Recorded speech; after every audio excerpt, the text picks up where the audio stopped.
Je vous pose la question. Dans le processus évolutif, est-il vrai que nous, en tant qu'êtres humains, sommes au sommet de la hiérarchie parmi toutes les créatures? On nous dit que nous devrions être au sommet, bien qu'il y ait sans doute encore beaucoup à accomplir. Pour l'instant, nous sommes au sommet. Mais est-il également vrai que chaque fois que les êtres humains prononcent le mot humain, ils l'utilisent dans un sens qui souligne leurs limites? Le mot humain est souvent associé à nos imperfections et nos contraintes. Rarement l'entend-on évoqué pour décrire l'immensité ou la grandeur de l'humanité. Quelque part, cela suggère que nous avons raté un aspect fondamental de notre existence. Est-il vrai que toutes les autres créatures de cette planète, un ver de terre, un insecte, un oiseau ou même un animal doté d'un cerveau infiniment plus petit que le nôtre, gèrent leurs processus vitaux bien mieux que nous? Oui, quand je parle de processus de vie, je parle du fait de naître, de grandir, de vivre et de se reproduire. Ces créatures accomplissent tout cela sans fioriture, sans faire tout un cirque, contrairement à nous. On pourrait se demander, est-ce là un signe d'une intelligence plus élevée? Nous sommes censés être les plus intelligents, et il n'y a aucun doute que nous avons le système neurologique le plus évolué de la planète, un système censé nous permettre de ressentir, de comprendre, de percevoir et d'exprimer le monde de la manière la plus subtile et la plus profonde possible. Pourtant, aucune créature sur Terre ne semble galérer autant que l'être humain aujourd'hui. La raison, c'est que nous avons été dotés d'une super-machine, un cerveau d'une complexité incroyable. Est-ce que vous êtes d'accord pour dire que c'est l'appareil le plus sophistiqué sur Terre? Pas un iPhone, pas un gadget technologique, mais notre propre cerveau. Le problème, c'est que personne ne nous a donné le mode d'emploi. Tout le monde n'a pas pris le temps de lire ce mode d'emploi pour la machine la plus complexe qui soit. Et ainsi, les gens avancent de manière maladroite, essayant d'utiliser cette machine sans comprendre vraiment son fonctionnement. Et tout devient un problème.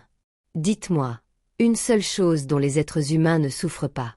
S'ils sont pauvres, ils souffrent de leur pauvreté. S'ils sont riches, ils souffrent des impôts. S'ils manquent d'éducation, ils en souffrent. S'ils ne sont pas mariés, ils souffrent du manque de compagnie. S'ils n'ont pas d'enfants, certains souffrent de cela également. Même face à la mort, ils souffrent. Alors, dites-moi, y a-t-il une seule chose dont nous ne souffrons pas? Beaucoup de gens créent des philosophies qui disent que la vie est souffrance. Mais non, la vie n'est pas souffrance. Ce n'est ni une joie, ni une souffrance, elle est simplement là. La manière dont vous la vivez dépend de la manière dont vous la surfez. Si vous vous laissez écraser par elle, elle vous semblera terrible. Mais si vous savez surfer sur cette vague, la vie peut sembler fantastique. Alors, qu'est-ce qui cause la souffrance des êtres humains? Comment pouvez-vous expliquer qu'une personne qui vit à Los Angeles, par exemple, ait des souffrances quotidiennes alors qu'elle n'est pas physiquement attaquée, qu'elle ne manque de rien matériellement? La réponse, c'est que la souffrance provient en grande partie de notre propre esprit, de notre propre processus psychologique. Nous créons notre propre souffrance à travers nos pensées et nos émotions. Et cela, c'est un fait. La manière dont vous pensez et ressentez devrait-elle ne pas être sous votre contrôle? Ne devriez-vous pas être en mesure de décider de ce qui se passe à l'intérieur de vous? Si vous avez le pouvoir de contrôler vos propres pensées et émotions, pourquoi ne pas utiliser ce pouvoir pour vous apporter la paix et le bien-être? Le bien-être ne viendra jamais de l'extérieur. Vous pouvez créer des conforts matériels, mais ils ne sauront pas vous rendre heureux. Le vrai bien-être naît de l'intérieur. Peu importe les circonstances extérieures, l'expérience humaine est créée de l'intérieur.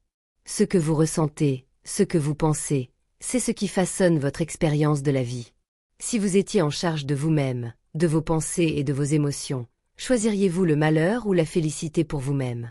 Bien sûr, vous choisiriez le bien-être. Mais pourquoi alors cette simplicité ne se produit-elle pas de manière naturelle? C'est parce que notre cerveau, bien qu'extrêmement évolué, est encore relativement nouveau dans le grand schéma de l'évolution, et nous n'avons pas encore appris à l'utiliser de manière optimale. Nous avons une intelligence immense, mais nous n'avons pas encore une plateforme intérieure suffisamment stable pour la maîtriser. Vous n'avez besoin de personne pour vous torturer. Votre propre esprit peut devenir votre pire ennemi, retournant contre vous-même votre propre intelligence. C'est là qu'intervient le véritable défi. Vous pouvez donner 1000 noms à cela, malheur, dépression, angoisse. Mais au fond, c'est simplement votre propre intelligence qui se retourne contre vous. Et tant que vous n'apprendrez pas à maîtriser cette intelligence, personne, Aucune force extérieure ne pourra vous apporter la paix. Vous vous trouvez peut-être dans un paradis déjà existant. Mais si votre esprit est hors de contrôle, vous gâcherez tout. Peut-être que vous vivez déjà dans un environnement incroyablement confortable, avec des commodités que même les rois d'antan n'auraient pas pu imaginer, mais vous ne le réalisez même pas parce que votre esprit est pris dans la souffrance.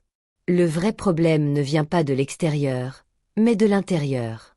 Si ce qui se passe en vous, à chaque instant, n'est pas aligné avec ce que vous voulez vraiment, vous êtes en train de gâcher ce que la vie a à offrir. En somme, comprendre et maîtriser notre propre processus intérieur est essentiel pour accéder à une vie pleine de bien-être et de paix.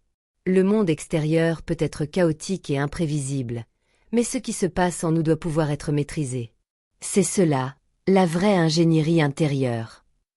Si cette réflexion résonne en vous et vous aide à mieux comprendre le pouvoir que vous avez sur votre propre bien-être, n'hésitez pas à aimer cette vidéo, à la partager autour de vous, et à vous abonner à la chaîne pour ne rien manquer de nos prochaines explorations sur l'importance de l'ingénierie intérieure.